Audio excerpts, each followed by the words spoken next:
김윤경의 생생경제. 안녕하세요. 김윤경입니다. 미국의 중앙은행이죠. 연방준비제도가 돈 풀기, 그러니까 양적 완화 규모를 일정한 수준으로 줄이고 있습니다.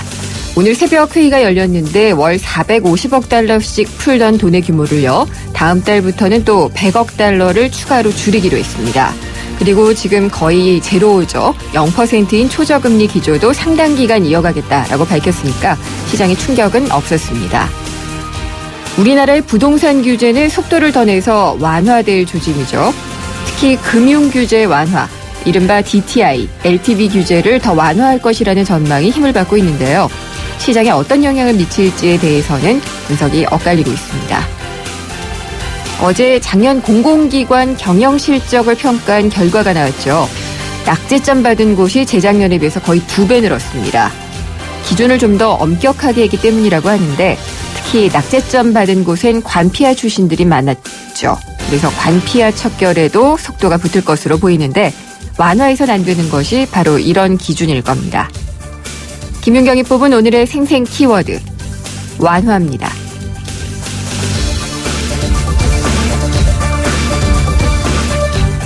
생생경제가 준비한 화제의 경제 이슈입니다. 2부에서는요, 자동차 살 때 할인받을 수 있는 복합할부제도 짚어보겠습니다. 복합할부제도는요, 대부분 자동차 살 때 이용하실 거예요. 어떤 신용카드로 사면은 할인 혜택을 주는 그런 건데, 금융당국이 이 제도가 현행법에 위배돼서 없애야 된다 이런 입장을 밝혔고, 자동차 회사 소비자들은 반발을 하고 있는데요. 어떤 내용인지 살펴보겠습니다. 그리고 3부에서는 현 정부가 야심차게 준비하고 있는 게 건강보험료 부과체계 개편입니다. 현재 재산, 자동차, 성별, 나이 이런 것들을 다 고려해서 부과하는 부과체계를 소득만을 기준으로 바꾸겠다는 건데, 이렇게 되면은 가장 중요한 것은 내가 내는 보험료가 늘어날 것인가에 달려 있다고 볼 수가 있을 것 같습니다. 혹시 연금으로만 생활하는 노인에게는 부담이 되는 것은 아닌지 얘기가 되고 있는데요. 잠시 후 3부에서 자세히 짚어보도록 하겠습니다. 김윤경의 생생경제 1부 시작합니다. 당신을 위해 내가 더 완벽해질게요. 물이 머무는 저수조부터 물이 나오는 코크까지 안파크로 깨끗하게. 네가 처음이야. 이런 신선함. 쿠쿠 코크살균 정수기 인앤아웃.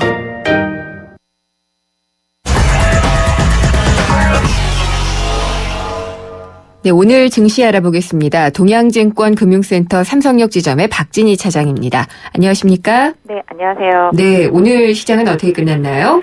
네, 오늘 지수, 종합주가지수는 1992.03, 플러스 2.54포인트고요. 코스닥 같은 경우는 536.79, 마이너스 0.26포인트입니다. 장중에는 계속 코스닥 좋았었는데요. 지수가 마지막에 조금 밀린 것 같고요. 네. 거래소 같은 경우는 지금 삼성전자하고 현대차 수축주들이 환율 약세 때문에 오늘 상당히 좀 약세를 보이면서 급락을 한 흐름이 지수에 좀 영향을 줬습니다만은 기타 반삼성전자라고 불릴 수 있는 네. 자폭과대 경기 민감주들이 오늘 고르게 상승을 하면서 시장을 플러스권으로 마감을 시킨 모습이었고요. 이 상황에서는 뭐 그렇지는 않지만 상당히 이제 시가총액 상위 종목군에 속하는 종목 중에서는 SK텔레콤하고 CJ제일제당, 그 다음에 이런 종목들하고 고려아연 이런 종목들이 조금 선전을 해주는 모습이었고요. 네. 전체적으로 그동안 좀 낙폭이 컸었던 화학업종에서 좀 강력한 흐름이 나왔던 것이 시장을 좀 많이 견인하는 데 도움이 된 것 같습니다. 네, 낙폭 과대주를 반삼성주라고 하나요? 그러니까 삼성 때문에 다 피해를 봤던 종목들이 최근에는 반삼성이라고 해서 삼성 대 반삼성 이런 식으로 네. 또 대결 구도가 생겨서 예. 삼성이 아닌 주들이라고 얘기를 해도 될 것 같기도 하고요. 그렇죠. 예. 그러면 아까 화학업종 얘기하셨는데 좀 낙폭이 좀 컸던 것 중에 조금 오르고 있다. 이런 게 또 소개해 주실 만한 업종이 있을까요? 네, 지금 말씀드렸던 대로 지금 보신다라면은 기관이 오늘 네. 시장의 키포인트입니다. 그동안 기관은 계속 시장을 좀 매도를 했었고요. 팔았죠. 예. 네, 외국인들이 매수를 했었는데요. 오늘 외국인들이 좀 거래소를 좀 598억 정도 매도를 한 반면에 기관 종합으로만 본다면 657억이 매수가 됐습니다. 참 금액으로만 보면 참 터무니없는 금액입니다. 네. 과거에 코스닥을 이 정도 했던 것 같은데요. 코스닥도 이거보다 더 많이 했던 것 같습니다. 근데 오늘 좀 그런 흐름인데 전체적으로 좀 금융투자 쪽, 증권 쪽에서 좀 많이 매수를 해주고요. 네. 증권 쪽에서 좀 많이 매수를 해줬습니다. 반면에 어제부터 연기금 쪽에서 매물 많이 나오고 있습니다. 어제도 연기금 상당히 좀 많이 팔아서 의아했는데 오늘도 좀 300억대가 넘는 매도세가 나오고 있는데요. 네. 좀 이유를 잘 모르겠는데 반대로 그동안 받쳐왔던 연기금은 팔고 그동안 팔아왔던 투신과 금융투자가 받고 있는 모습인데요. 서로 뭐 원하는 바가 충분히 좀 다를 수 있을 것이라고 생각을 하고 있습니다만 네. 기본적으로 기관이 매수를 해주면 그동안 기관의 매도로 많이 빠졌던 아까 말씀드린 민감주들이 많이 올랐는데요. 오늘 뭐 전체적으로 아까 뭐 상대적으로 좀 많이 오른 종목들 좀 살펴보면은 뭐 스카이라이프 같은 경우도 낙폭과대 상태에서 오늘 좀 상당히 좀 많이 올랐고요. OCI가 미국에서 좀 태양광 업체에 대한 기대감으로 퍼스트 솔라 등이 좀 많이 올랐기 때문에 네. 오늘 OCI가 많이 올랐거든요. 그리고 또 SKC, 태양광을 하고 있는 SKC도 오늘 상당히 좀 급등하는 모습이었고, 뭐 LG화학은 꾸준히 2차전지 관련해서 상당히 좀 강세를 좀 보여주고 있는 모습이 나타나고 있습니다. 네. 오늘 좀 많이 오른 거는 사실 많이 올랐는데 개인 투자자분들 상당히 좀 많이 힘든 하루였을 수도 있을 것 같습니다. 요즘 늘 그런 것 같아요. 네. 네. 어떤 모습이냐면 삼성전자 때문에 오히려 좀 피해를 많이 보고 있는 것 같습니다. 어떤 이유냐 하면 이제 코스닥에 있는 부품 업종들 네. 과거에는 삼성전자가 막 갤럭시 시리즈 잘 팔고 잘 나간다고 그랬을 때 삼성전자의 낙수 효과, 체클다운이라고 하는 낙수 효과로 인해서 네. 부품주들 좋아진다 막 이랬었잖아요. 근데 지금은 반대가 됐습니다. 삼성전자가 실적이 부진해지고 그다음에 제품이 잘 안 팔리고 그다음에 환율이 계속 떨어지다 보니까 원가 절감에 대한 그런 요구 사항이 좀 많이 늘어났습니다.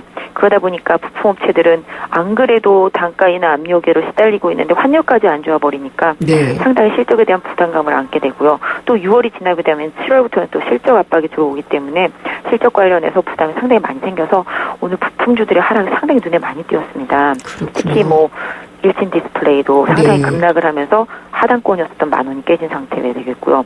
와이솔 같은 경우도 하단선이었던 10,000원이 깨지면서 9,600원대 머무르면서 손절도 상당히 좀 많이 나오는 것 같았습니다. 알겠습니다. 그러면은 간밤에 있었던 이 연준 FOMC 결과요. 이게 뭐 일부에서는 좀 바람잡기 같긴 한데 그래서 한은도 금리 인하 가능성이 있다 뭐 이런 얘기들도 좀 나오거든요. 네. 시장에서는 어떻게 보나요? 네, 오늘 시장의 반응이 딱 연준의 그 결과에 대한 반응이라고 보시면 될 것 같은데요. 연준의 내용은 시장의 예상치대로 나왔습니다. 테이퍼링 이제 추가적으로 100억 불 하고요. 일단 초저금리는 계속 유지하고 금리 인상은 좀 미뤄두되 내년에 내년에 실시한다는 건데 이제 내년 어느 시점이라고 딱 못을 박지는 않았습니다만은 이 부분으로 인해서 지금 원화가 또 추가적으로 강세로 가게 됐거든요. 그러다 보니까 이 부분이 실질적으로 또 수출주들한테 영향을 미치면서 시장이 이런 결과를 좀 갖고 오게 됐는데요. 금리 인하 얘기가 만약에 우리나라 시장에서 나오게 된다라면은 저는 정말 지금 현재 당국이 네. 시장을 이렇게만 방관하고 있다가 이제 와서 금리 인하냐 이런 소리 좀 해보고 싶거든요. 이제라도라고 볼 수 있지도 않을까요? 이제라도는 정말 소잃고 외양간 고치는 시기 아닐까요? 근데 뭐 이제라도 네. 한다라면은 예. 뭐 그 부분이 정말 시장에서 원하는 반지는 모르겠습니다만 타이밍을 너무 많이 뺏겼습니다. 사실 네. 금리 정책이라든지 환율 정책은 타이밍이 상당히 중요한데요. 그렇죠. 조금 선제적으로 하는 것도 좋고요. 타이밍이 네. 너무 늦어진 상태라서 경기 침체를 어느 정도 해소하기 위해서 뭐 소비를 늘린다 뭐 이런 얘기를 나오는데 소비를 도대체 뭘로 늘릴 건지 네. 사실은 좀 묻고 싶은 상황이거든요. 알겠습니다. 오늘 여기까지 듣겠습니다. 감사합니다. 네, 감사합니다. 동양증권 금융센터 삼성역 지점의 박진희 차장이었습니다.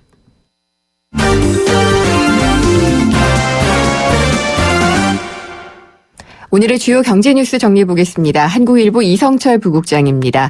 안녕하십니까? 안녕하세요. 건강보험료 체계 개편 얘기가 또 나오죠. 네, 인상폭이 조금 이제 정해진 건데요. 네. 내년도 건강보험료 인상폭이 1.35%로 정해졌습니다. 전체적인 거죠? 네. 직장가입자, 지역가입자 평균에서 1.35%인데 이게 원래 매년 이제 인상률하고 보장 범위 이런 것들을 정하게 되는데 오늘 보건복지부가 이렇게 정했고요.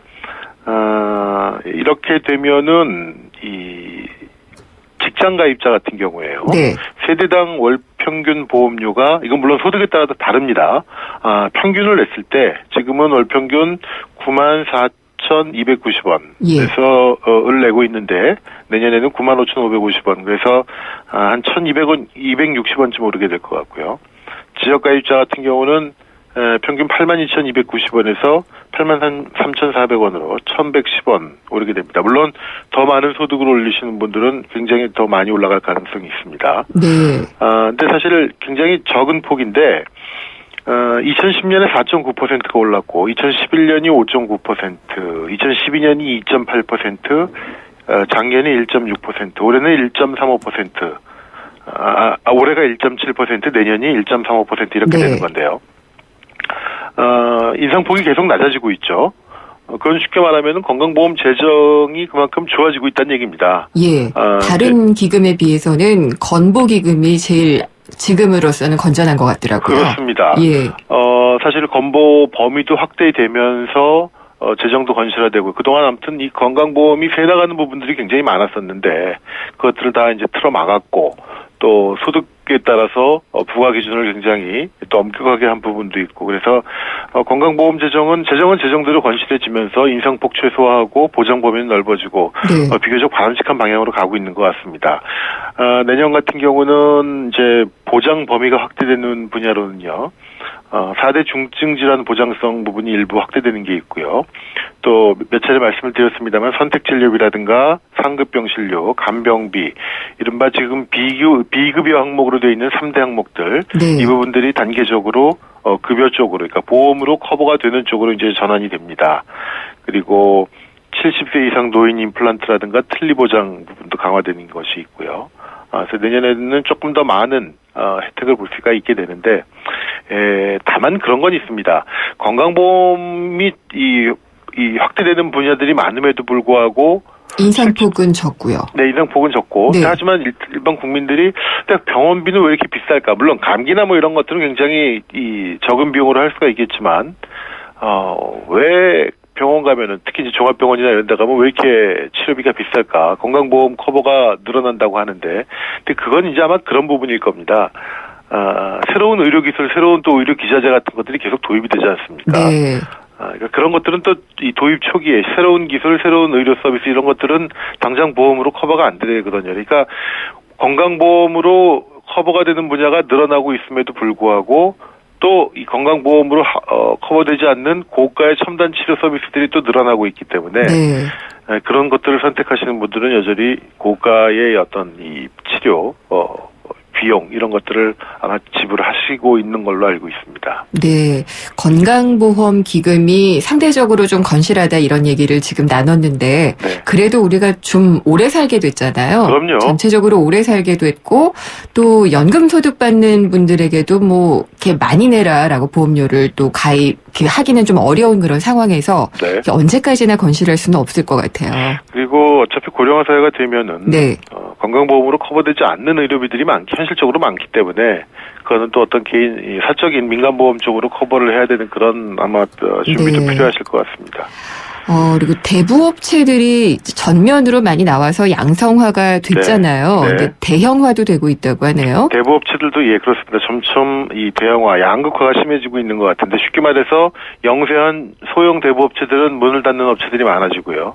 이름되면 이 뭐 케이블 같은 데서 광고도 하고 있는 그런 대형 대부업체들은 갈수록 커지는 네. 그런 양상을 보이고 있는데요. 금융위원회가 대부업 실태 조사를 했는데 작년 말 기준으로 전국의 대부 등록 업자 수가 9,326개인데 상반기 말 6개월 전에 비해서 한 9%가량이 감소를 했습니다.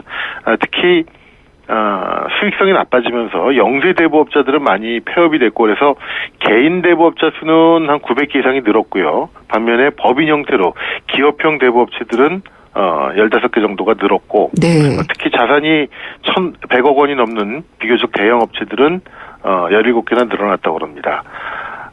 지금 대부 시장을 보면은 말씀하신 것처럼 이게 양성화가 되면서 사실은 지금 대부업체들은 대부업하고만 경쟁을 하는 것이 아니라 대부업체랑 저축은행들, 그렇죠. 캐피탈사들, 여러 캐피탈, 여신 전문 업체들 이런 데들이 지금 제도권과 비제도권이 같이 경쟁하는 이른바 서민금융시장 혹은 이런 대부 시장을 놓고 여러 가지 경쟁이 되고 있는데 사실 제도권 금융기관들이 특히 저축은행 같은 경우에 좀 반성을 해야 될 부분은 명색이 저축은행 같은 경우는 제도화된 금융기관 아니겠습니까? 그렇죠. 그리고 대부업체 등 금융의 역할을 하고 있습니다만 이거는 등록만으로 가능한 그냥 일반 기업의 형태를 취하고 있고요. 근데 이 저축은행들이 오히려 대부업체들한테 밀린다. 특히 대부업체 대부분은 일본계에서 들어온 자금들이 네. 많은데 우리나라 제도권 금융기관들이 얼마나 반성을 해야 되고 대부업한테도 밀리는 제도권 금융기관이라는 현실이 상당히 좀 새겨봐야 될 대목이 아닌가 싶습니다. 네. 참고로 대부업 평균금리가 31.9%. 이게 최고 상한선이죠. 평균입니다. 평균. 예, 평균 지금, 대부금리요. 예, 지금 상한선이 아마 39인가요? 그걸로 기억을 하고 있는데. 예, 그게 조금 낮아졌던 걸로 저도 네, 기억을 하고 맞습니다. 있습니다. 예. 그래서 평균 31%가 우리가 생각하기엔 이것도 어마어마하게 높은 네. 건데 대부업 하시는 분들은 이것이 너무 낮은 금리라고 주장을 하고 있습니다. 환수하기 어려울 경우에 그렇겠죠. 네. 근데 이제 저축은행을 사잖아요. 삼금융권에서. 대부업체들이 저축은행을 사고 변환하고 네. 또 뭐 야구팀, 농구팀 이런 것도 사고 이러니까 점점 더 뭐랄까요. 저축은행들의 경쟁력이 더 없어 보이는 것 같기도 하더라고요. 제가 이 자리에서 무슨 대부업을 이용하십시오라고는 절대 얘기하는 건 예, 아닌데요. 절대 아닙니다. 절대 예. 그건 아닌데 예. 대부를 서비스를 이용해 보신 분들, 그러니까 이 막 음성적인 그런 대부업체 말고요. 진짜 대형 대부업체를 네. 이용해 보신 분들은 상당히 편리하고 생각과는 다르다. 네. 참 어떻게 보면은 금리는 비싸지만 참 서비스를 잘한다라는 얘기를 하시는 분들이 있어요. 그러니까 이런 부분이 결국 대부업 시장을 이렇게 늘리게 된 거고 네. 반대로 우리나라 저축은행이라든가 이런 데들은 그런 부분을 못했기 때문에 지금 저 상황을 맞고 있는 거라고 볼 수가 있겠죠. 그렇군요. 간밤에 또 미국 중앙은행인 연방준비제도의 FOMC 회의가 열렸잖아요. 네. 간략하게 좀 소개해 주시죠. 지금 테이퍼링, 양적 완화 축소를 계속 하고 있습니다. 네. 지금 계속 하고 있는데 이번에도 또 100억 달러 줄이기로. 그러니까 매달 공급하는 유동성의 규모를 450억 달러에서 350억 달러로 또다시 축소하기로 했고 네. 최근 6개월 사이에 지금 한 500억 달러 5번째에 걸쳐서 줄였는데 아마 이 테이퍼링은 계속될 겁니다. 계속되고 다만 테이퍼링이 끝날 때 그러니까 쉽게 말해서 양적 완화가 완전히 사라졌을 때 그렇게 된다 하더라도 지금의 제로금리는 상당 기간 갈 것이다. 네. 그렇게 지금 연준은 얘기를 하고 있습니다. 네, 잘 들었습니다. 감사합니다. 네. 한국일보 이성철 부국장이었습니다. 효주 언니, 타이어 공기압이 뭐야? 효주 언니, 얼라이먼트가 뭐야? 언니, 타이어도 보험이 있어? 언니, 윈터 타이어로 바꾸면 쓰던 타이어는? 릴렉스. 그냥 마음까지 맡길 수 있는 T스테이션 가서 스마트 케어 받아봐. 알아서 다 해줘. 한국 타이어. T스테이션. 한때 보리 하나로 콜라와 싸워 전설이 되신 분이 계셨지. 국내 최초 보리 탄산음료로 콜라의 아성을 흔들었던 맥콜. 다 전설을 맛보리 맥콜. 자동차 사실 때 이용해 보신 분들 있을 텐데 복합 할부 제도라는 게 있습니다. 카드로 사는데 이 채권이 캐피탈사로 넘어가게 돼서 구조가 우리 모르는 그 뒷면에서 좀 복잡해지는 그런 게 있거든요. 이 자동차 복합 할부를 폐지하자 이런 얘기들이 좀 나오고 있는데 이 제도가 어떤 것이고 왜 문제가 되는 것인지를 잠시 후 2부에서 자세히 살펴보도록 하겠습니다. 안녕하세요. 도박 중독 예방을 위해서 노력하는 개그맨 황기순입니다. 저는 요즘 도박 중독을 예방하기 위해 강연을 다니는데요.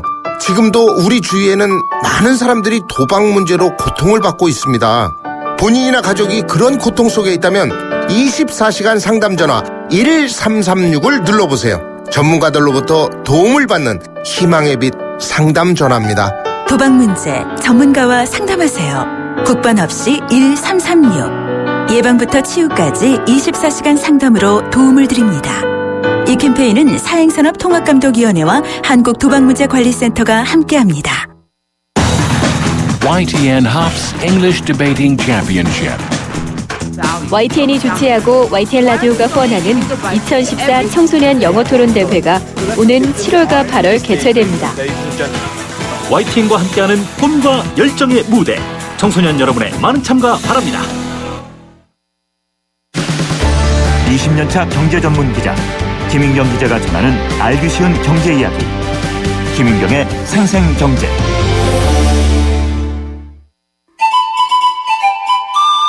어머머, 진짜 경제는 장바구니 안에 있지. 발로 뛰는 생생경제가 찾은 구석구석 경제 현장. 장바구니 생생경제. 가자. 오늘 바람도 불고 좋네. 가서 재밌게 놀아볼까? 모래장난도 하고. 자, 지우 저기 가고 있네. 뭐 먹으러 갈까? 아무래도 날씨가 더워지다 보니까 음료라든지 물이라든지 그런 거 위주로 많이 찾고요. 이제 아이들이 먹을 수 있는 과자 종류라든지 아이스크림 종류 같은 거 사주고 있어요. 자연 식물이라든지 나무들이 많이 있으니까 그런 것도 관찰도 좀 하고요. 지금 월드컵 공원은 오늘은 저희는 처음 왔는데 한강공원이나 양재시민공원이나 이런 데가 접근하기도 좋고 녹지도 잘 돼 있고 좋습니다. 우선은 가깝고 쉽게 접근할 수 있고 그다음에 비용도 적게 들고요. 비교적 한적하고 좋습니다. 또 아이가 또 좋아하니까 가족 단위로 나오면은 아주 좋은 것 같아요. 주말에 여자친구랑 이게 서울 근방에 이런 데 좋은 데 있는 것 같아가지고 왔더니 조성도 잘 돼 있고 시원한 것 같아서 참 좋은 거예요. 데이트 비용도 그냥 별로 안 들었고 차비 정도 들고 추출할 때는 또 매점에 들려서 라면 또 먹고 음료수 사 먹고 더울 때는 또 시원하게 캔맥주스 하나씩 마시고 그렇게 놀러 나왔어요. 네, 날씨가 더워서 아이스크림이나 시원한 물 같은 걸 많이 찾아요. 매점에서 짜파게티랑 육개장 먹고 있습니다. 장바구니 생생경제, 우리 생활 속 경제 현장 다녀오는 시간인데요. 이제 밤이 길어졌죠. 여름밤이 오면서 공원 유원지로 몰려드는 분들, 여름밤을 여기서 즐기는 분들을 김미란 리포터가 다녀왔는데 월드컵 공원 유원지에 다녀왔다고 하네요. 먹는 얘기를 자꾸 하셔서 야식의 왕은 치맥 라면 같은 아주 치명적인 정크푸드가 아닌가라는 생각이 좀 듭니다. 피할 수도 없고요, 참. 세상의 베이스가 되다 포스코 협찬으로 김윤경의 생생경제 2부 시작하겠습니다. 생생경제 참여 방법 알려드리겠습니다. YTN 라디오 앱 예스가 있고요. 짧은 문자는 50원, 긴 문자는 100원이 부과되는 휴대전화 우물정의 0945번. 트위터는 YTN_이코노미입니다. 그리고 또 웹사이트를 통해서 의견을 남겨주셔도 되는데요. 여러분의 많은 의견 기다리겠습니다. 차 안에서 먹고 또 먹어도 사람들이 타고 또 타도 페브리즈 차량용이 있으니 냄새 걱정이 없어요. 상쾌한 드라이브 페브리즈 차량용과 함께 페브리즈 차량용. 허규현 위원님은 LTE 데이트도 많이 쓰시겠어요? 한국, 미국, 일본 경기까지 하루에 10시간 이상 넘게 보죠. 그럼 요금이 이게 그건 걱정 없어요. 데이터 요금 걱정 없는 LTE8 무한대 요금제. 요금제도 역시 U+. Follow me, U+, LTE8. 자세한 사항은 홈페이지 참조. 들어갑니다. 골프존 마켓 2014 골프 대전. 선착순 타임세일에 2월 상품은 369만원 균일가로 롯데카드 50만원 이상 결제 시 최대 7만원 추가 할인까지. 부담 없이 골프용품 장만할 찬스예요. 6월 13일부터 30일까지 자세한 내용은 매장에 문의. 골프존 마켓. 내비 따라서 가는데 왜 이렇게 막히는 거야? 답답해하지 말고 실시간 교통정보가 반영되는 올레 내비하세요. 그래, 올레 내비로 바꾸니까 막힘없이 쭉. 올레 내비? 지금 통신사 관계없이 무료로 다운받으세요. 올레. 김윤경의 생생경제.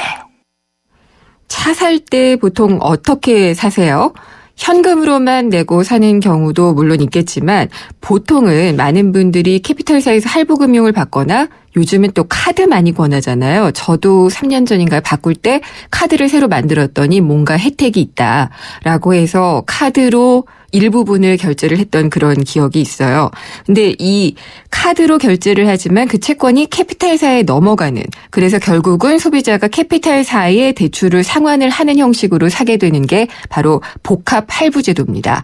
근데 요걸 없애자라는 얘기가 좀 나오고 있어요. 어떤 게 문제가 되고 있는지, 그리고 진짜 없애면은 소비자가 피해를 보게 되는 건지도 한번 좀 짚어봐야 될 것 같습니다.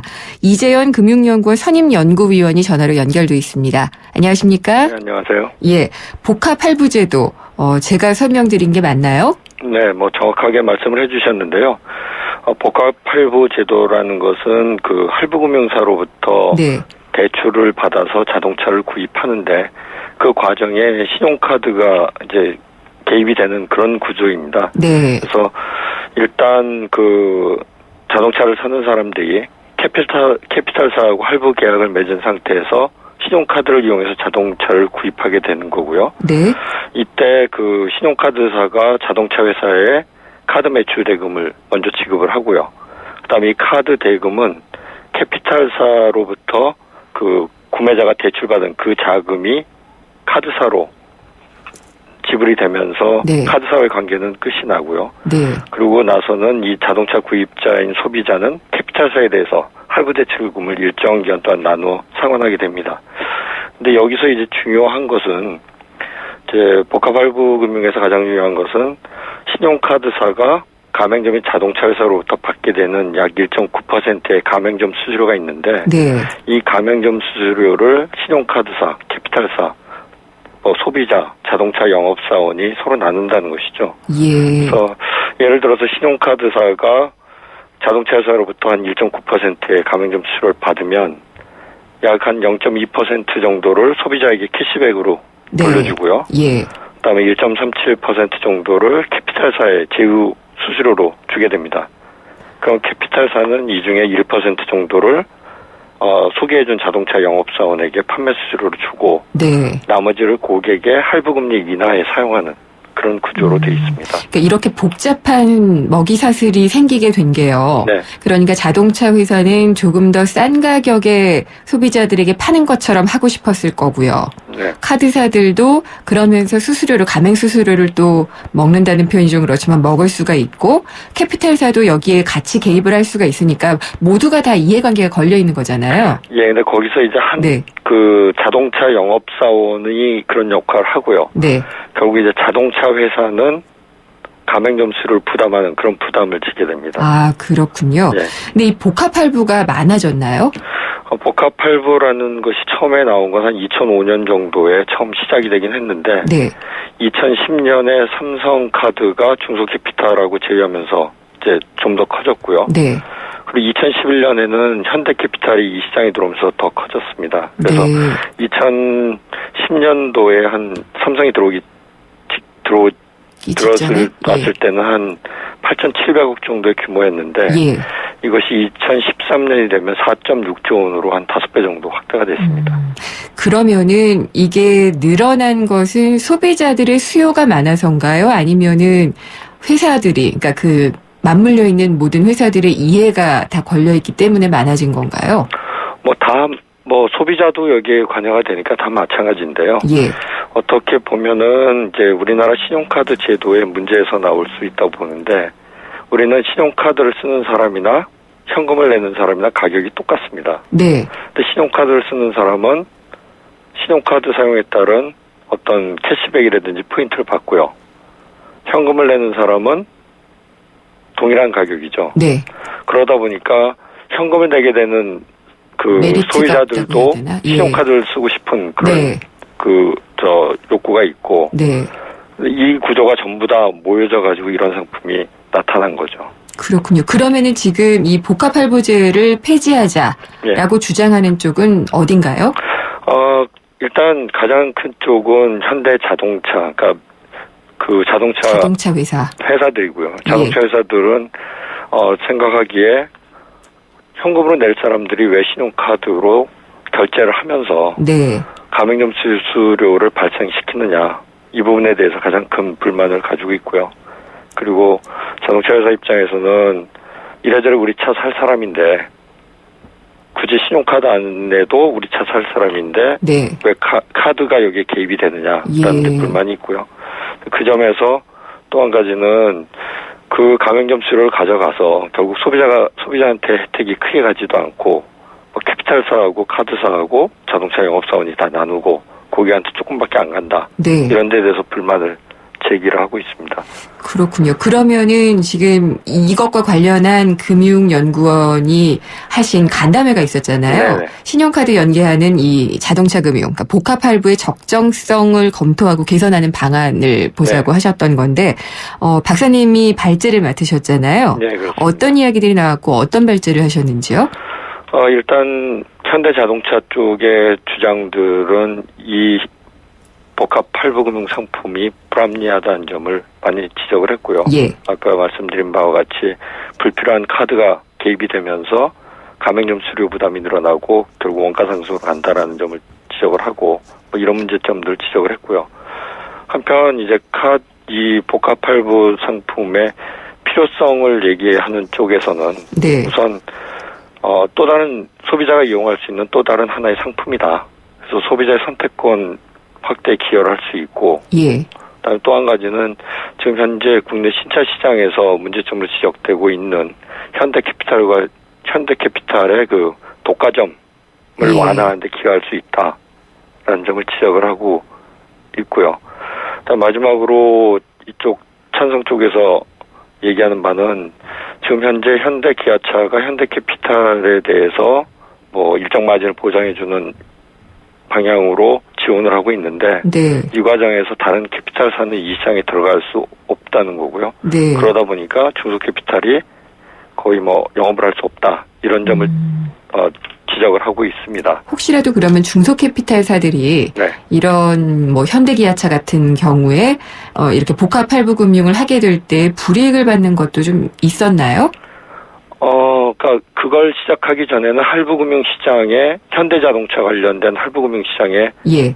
진입이 거의 불가능하죠. 지금 현대캐피탈이나 카드가 차지하고 있는 시장 비중이 절대적이죠? 그렇습니다. 그러니까 예. 현대자동차가 신차 시장에서 차지하는 비중이 뭐 한 75% 정도 되고요. 예. 그 차에 대해서 현대캐피탈이 그 할부금융으로 처리하는 부분이 또 한 70% 이상 되고요. 네. 그러다 보니까 다른 중소캐피탈사들이 현대자동차 할부금융을 취급하는 것은 결국 이 복합 할부밖에 없다. 뭐 그런 겁니다. 그리고 소비자들 입장에서 보면은 그래도 캐피탈사에서 할부금융을 직접 받는 것보다 이렇게 복합 할부를 받으면 금리가 조금이라도 낮다 이런 주장도 있거든요. 네, 그렇게 얘기를 하고 있습니다. 찬성 쪽에서는 결국은 현대자동차가 현대캐피탈에 대해서 뭐 그 금리 지원이나 이런 거 하고 있고 반면에 이제 중소캐피탈은 결국은 현대자동차에서 받는 가맹점 수수료를 이용을 해서 네. 아까 말씀드린 바와 같이 카드 쪽에서 그 캐시백을 해주고 그다음에 일정 부분을 가지고 자신들이 제공하는 그 복합할부 금융상품의 금리를 인하하고 예. 이런 데 사용한다는 점을 지적을 하고 있죠. 그러면은 지금 박사님 보시기에요. 네. 현대차와 현대캐피탈 카드가 갖고 있는 독과점을 막는 게 이 복합 할부 시장에서 중요한 건지 아니면은 복합 할부 금융 자체에 이런 여러 가지 문제들이 있으니까 폐지를 하는 게 맞는 건지 어떤 입장이신가요? 그래서 뭐 일단 제일 큰 문제의 발생은 결국 두 가지에서 출발하는데요. 네. 한 가지는 아까 말씀드린 바와 같이 현금을 사용하는 사람과 신용카드를 사용하는 사람의 형평성 문제 예. 하나 하고요. 두 번째는 현대자동차 할부 시장에서의 독과점 문제 하고요.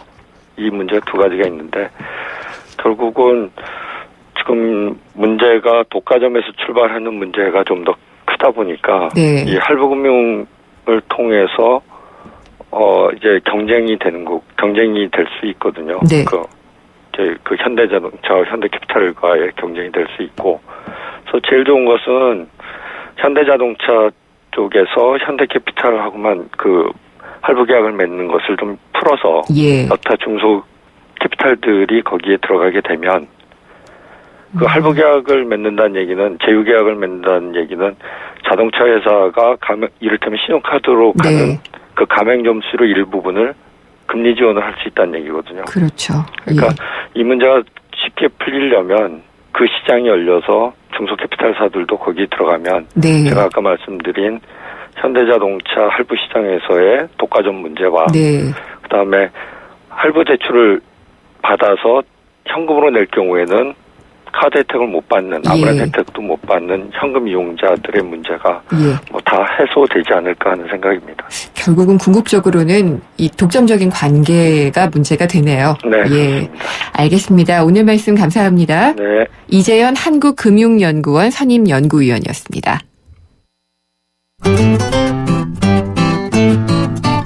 생생경제를 다양하게 만나는 방법.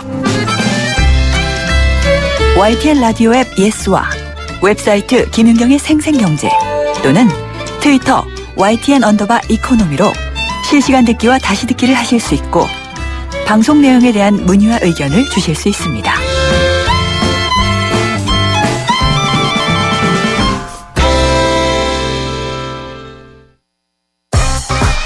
경제의 새로운 트렌드, 빅데이터 경제지도. 숫자로 본 신기한 세상, 빅데이터로 본 경제 시간입니다. 이번 시간에서는 방송과 소셜, 방송과 빅데이터 얘기를 좀 해볼까 합니다. 최재원 다음소프트 이사님 자리 나오셨습니다. 안녕하십니까? 네, 안녕하세요. 방송도 좋아하고 저는 소셜도 좋아하는데요. 이 방송과 소셜과의 사이는 어떤가요? 사실 소셜 이전에 카페나 블로그 시절에도 지금도 네. 마찬가지지만 이 방송에 대한 글들은 참 잘 올라오고 있었어요. 그렇죠. 예, 예전에 보면 사실 혼자서 조용히 드라마 보고 혼자 보고 그리고 느낌을 블로그에 잘 올려주셨거든요. 네. 근데 이제 좀 지금 달라진 부분은 이제 드라마를 보면서 이제 트위터 같은 경우 트윗을 같이 날려주세요. 그렇죠. 그러니까 그때그때의 감정을 바로바로 이제 표출을 해준다거나 또 이제 다른 사람들이 공감하는 것들을 좀 공유하고 싶어하는 그런 아마 심리가 있는 것 같고요. 네. 이렇게 또 하다 보면 여럿이서 이제 같이 드라마를 보는 것 같은 그런 맞아요. 효과도 아마 있다고 하더라고요. 네.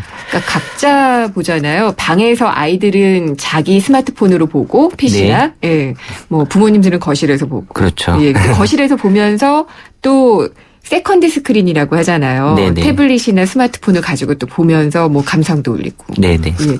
그러면서 이게 뭐라 그래야지 되나? 방송에 대한 반응이 너무 즉각적으로 오지 않나 싶어요. 네, 뭐 트위터 같은 경우는 뭐 바로바로 그런 감정 네. 표현들을 바로바로 해주고 있어서 사실 방송 평가에도 상당히 잘 이용이 네. 되고 있습니다. 저도 이걸 제가 왜 하나 이러면서 올리고 있더라고요. 그래요? 네. 내가 어디를 간다, 뭘 본다 이런 걸 막 올리니까요. 네. 근데 이제 혹시 방송에 그러면은 시청률이나 청취율이요. 소셜에 좀 자리를 빼앗기거나 그런 건 없어요?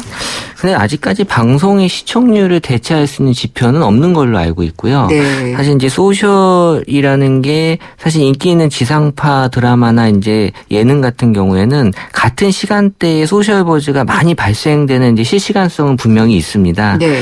근데 이제 얼마 전에 뭐 인기 1위에 끝난 그 응답하라 1994 같은 네. 드라마 같은 경우는 선풍적인 인기를 끌었는데 그 버즈 타임라인이 꼭 그 방송 시간에만 있지 않고 네. 그렇지 않은 시간대에도 많이 올라오고 있었다라는 거거든요. 재방 시간이나 다시 보기. 그럴 수도 있지만 네. 요새 뭐 다른 매체들이 많이 있기 때문에 네. 또 이제 그만큼 관심도 많이 갖고 있다라는 얘기도 되고요. 그래서 저희가 분석했을 때는 네. 이게 다른 어떤 지상파의 그 20% 이상의 시청률을 가진 그런 드라마보다 네. 사실 훨씬 더 많은 버즈량이 이 드라마의 경우에 나타났거든요. 예. 그러니까 사실 시청률로만 보면 10%밖에 안 되지만 제가 봤을 때는 인기 있는 지상파 드라마보다 더 많은 사람이 보지 않았나. 네. 시청률이 갖고 있는 그런 어떤 지금 허수가 보일 수 있다라는 부분이죠. 그럴 것 같아요. 저도 그런 생각이 많이 들더라고요. 네. 근데 그러면은 시청률을 이런 어떤 빅데이터, 소셜 미디어를 이용하는 것이라든지 이런 걸 가지고 예측도 할 수 있을까요? 예, 말 그대로 그냥 예측을 할 수 있는 건데요. 네. 사실 이제 소셜에서의 시청률은 이제 몇 프로다라는 거를 이제 얘기해 주는 게 아니라 전보다 높아졌다, 낮아졌다. 예를 들어서 만약에 이제 지난번에 10%의 시청률이었다면 소셜 버즈량이 만약에 한 2% 정도 줄었다라고 하게 되면 8%로 이제 나올 것 같다라고 이제 그런 식의 예측을 할 수 있는 거죠. 네. 근데 더 나아가서 이제 정밀하게 분석을 하는 경우가 있는데 소셜에는 그래도 글들을 올려주시니까 다음 프로가 뭐 기대된다, 네. 본방사수 해야 된다, 예. 이런 그 특정 키워드들이 나오게 됐을 때 이제 가중치를 더 줘서 예측을 할 수 있는 그런 그 부분은 가능한 거예요. 제가 외신에서 봤는데요. 트위터에서 이런 툴을 만들었더라고요. 네네. 예. 만드는 게 있죠. 네. 예. 뭐 주가 예측도 하고요. 네. 뭐 방송 예측도 하고요. 네. 어느 정도 정확하게 맞나요? 이게 저희가 봤을 때는 인기 있는 거 위주로만 맞아요. 아무래도 버즈가 예. 많이 있어야지 통계적으로도 유의미하게 나오겠군요. 거죠. 네. 네. 근데 요즘 정말 방송 콘텐츠는 아주 다양하게 소비를 하잖아요. 네. 네. 이사님은 어떻게 소비하세요? 사실 뭐 PC 다운로드는 불법이기 때문에 꼭 만드는 거고요. 곧 다운로드하시군요. 예. 예. 주문용 VOD 같은 경우는 이제 필요한 경우 저희도 이제 방송 모니터링을 해야 되니까 그렇게 주문용으로는 자주 보는데 보통 사람들은 이제 그 휴대용 그런 DMB 를 가지고 많이 보시는 것 같아요. 그러다 보니까 이제 시청률도 잡히지 않는 그런 문제점이 한 가지 있고 또 한 가지는 이 방송이라는 건 사실 광고인데 이 본방사수는 이제 앞뒤의 어떤 광고가 아무래도 중요한데 이렇게 다양한 멀티 채널로 가면서 이 광고에 대한 그 효과가 많이 떨어지고 있다. 그렇죠. 예, 그런 분석이 있고. 예전에는 뭐 프라임타임 뉴스다 이러면은 그냥 엄청나게 붙었잖아요. 예, 그래서 이제 늘어나는 게 이제 PPL 광고가 상대적으로 늘어날 수밖에 없다고 하더라고요. 네. 근데 그래서 뭐 이거는 우스갯소리입니다만은 사극을 별로 안 하고 싶어하는 이유 중에 하나가 PPL을 하기가 어려워서라는 얘기도 있어요. 네. 그래서 저희도 소셜에서 많이 그 PPL을 또 분석할 수 있는 부분이 또 소셜밖에 없어요. 방송이 나가면서 과연 시청자들에게 많이 반응이 관심이 보였는지를 소셜상의 버즈로 확인할 수 있기 때문에 PPL 분석으로도 지금 활용을 해주고 있습니다. 그러면은 뭐 그런 것도 역시 소셜 미디어, SNS 같은 활용이 제일 많겠죠. 분석하는 게. 그렇죠. 그럼 뭐가 있을까요? 지금 이제 방송에서도 뭐 모니터링 쪽으로도 지금 많이 보고 계신데 지금은 이제 제작 쪽으로도 많이 지금 활용하고 계세요. 제작 쪽이요? 네, 그래서 PD나 작가님들이 어떤 섭외를 되거나 요새 뜨는 분이 누군가 이런 것들을 이제 찾거나 또 이제 핫플레이스 어디서 촬영을 하면 사람들에게 인기가 있을까 또 이제 이런 것들을 가지고 이제 제작하는 쪽에서도 이제 활용을 많이 하기 때문에 다양한 쪽에서 지금 이제 보고 계신 거죠. 다음 소프트에도 방송국에서 의뢰 많이 오나요?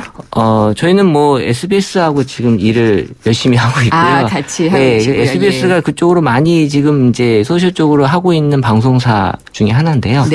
다른 방송사들도 지금 이제 보시고는 계시고 있습니다. 외국 같은 경우에도 이렇게 빅데이터 분석 업체와 손잡고 하는 경우가 꽤 있겠죠? 네, 많이 있죠. 뭐 예를 들어 주실 수 있나요? 뭐 그 방송 제작에 이런 게 좀 뭐 도움이 됐었다든지. 네, 뭐 BBC 같은 경우에도 이제 그런 여러 가지 그 다큐멘터리 제작할 때요. 그런 소셜에서 활용되는 그런 얘기들을 많이 실제 사례를 가지고 방송에 이제 제작이 하는 걸로 알고 있거든요. 그렇군요. 월드컵 관련해서도 이번에 빅데이터 활용이 많이 됐다라고 들었어요. 네, 뭐 어제였잖아요. 근데 이제 방송사에서 이제 저희 그 한국과 러시아전을 가지고 이제 월드컵 방송에서 이슈가 많이 됐었는데요. 사실 이 스포츠 쪽은 동계올림픽 때 김연아 그 피겨스케이팅 때 그때 이제 방송사별로 이제 해설하는 걸로 이슈가 좀 되면서 이제 월드컵까지 지금 올라왔고요. 분석한 바로는 사실 KBS가 많이 관심을 의외로 가지고 있었고요. 비결은 뭘까요? 아무래도 이제 그 공영방송이라는 측면이 있었던 것 같고요. 근데 시청률료도 KBS가 제일 높았다고 나왔고요. 그 다음이 이제 MBC, SBS 순이었는데 소셜상에는 이제 KBS, 그 다음에 SBS, MBC로 나왔어요. 근데 이제 KBS가 이번에 뭐 아까 제가 공영방송이라고 얘기했지만 그거보다는 이제 이영표라는 해설위원이 지금 사람들에게 관심을 많이 가졌어요. 소셜 버즈가 이렇게 중요하군요. 오히려 사실 저희가 놀랬던 건 차범근이나 차두리를 섭외한 SBS보다 이영표를 섭외한 KBS가 떴다라는 건 전혀 예측하지 못했던 부분이었었거든요. 신상이어서 그렇지 않을까 하는 생각도 좀 해봤습니다. 실제 키워드도 편하다, 참신하다라는 이제 키워드가 나왔습니다. 말씀 감사합니다. 네, 감사합니다. 최재원 다음 소프트 이사였습니다. 더 스펙타클하게 돌아왔다. 쉐보레 러브 패밀리 페스티벌. 쉐보레 전시장에서 이벤트 참여 시 선착순 8,000장의 트랜스포머4 영화 티켓을. 쉐보레 구매 시 스파크 최대 3년 무이자 할부. 말리부, 캡티바, 올란도 최대 3년 1.9% 할부. 홈페이지 또는 전시장 방문 6월 30일까지. Chevrolet, find new roads. 잘생겼다 우리 모두 잘생겼다 잘생긴데 무슨 이유 필요한가요 기죽지마 힘을 내봐 그대로도 잘생겼어 챙겨줘서 고마워요 잘생겼다 황대역 ATA SK텔레콤 G3를 가장 멋지게 꾸미는 법. 그냥 둬. 버튼 없는 바디에 메탈릭 스킨. 꾸미지 않아도 멋진 디자인. 샘플 그 새로운 스마트 LG G3. 33%님이 보내주셨네요. 히어로빠, 카스라이트 모델이잖아요. 카스라이트 한 박스만 보내주세요. 뿌잉뿌잉. 자, 노래 띄워드립니다. 안 돼. 다 내 거야. 칼로리를 33% 내린 맛있는 맥주. 카스라이트. 차차, 바빠. 도일아, 왜 그렇게 바쁘니? 저 좋은 기름 구도일이 좋은 엔진오일까지 만들었거든요. 엔진오일의 놀라운 능력. 7초면 느낄 수 있어요. 부릉부릉. 차세대 100% 합성 엔진오일 S-오일 7 탄생. 엔진을 깨우는 힘 S-오일 7. 생생경제, 저는 4시 뉴스 듣고 3부로 돌아오겠습니다.